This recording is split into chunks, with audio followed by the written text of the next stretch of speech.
Hi viewers, আজকে আমরা একটা গাছ নিয়ে কথা বলবো। এই গাছের নাম হচ্ছে তেলাকুচা, যার সাইন্টিফিক নেম কক্সিনা গ্র্যান্ডিস। এটা মানুষের অনেক উপকার। আগে আমি 100 গ্রাম, এই যে এটা হচ্ছে আমাদের উদ্ভিদরা, 100 গ্রাম তেলাকুচা পাতার মধ্যে কি পরিমাণ কি আছে আমি এখন আপনাদের সামনে বলতে চাচ্ছি। সবচেয়ে বেশি আছে ক্যালসিয়াম। 100 গ্রাম তেলাকুচা পাতায় 40 গ্রাম ক্যালসিয়াম আছে। আর প্রোটিন আছে 1.2 গ্রাম, ভিটামিন B1, B12, ভিটা ক্যারোটিন এবং ভিটামিন সি প্রচুর পরিমাণে, এবং ভিটামিন এ আছে। ভিটামিন এ রাতকানা রোগে সাহায্য করে, সুতরাং আমরা তেলাকুচা পাতা খাবো বেশি বেশি করে।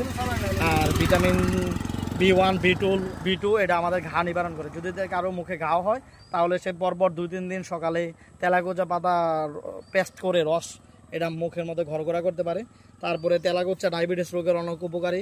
এটার মধ্যে ভিটামিন সি আছে, B1 আছে, যেটা রাতকানা রোগের জন্য অনেক সাহায্য করে এবং মানুষের পুষ্টি চাহিদা পূরণ করে। ডায়াবেটিস রোগীরা প্রতিদিন এটা পেস্ট করে খাইতে পারে বা সবজি হিসাবে খাইতে পারে। সো আমরা সবাই তেলাকুচা পাতা খাবো। স্যার।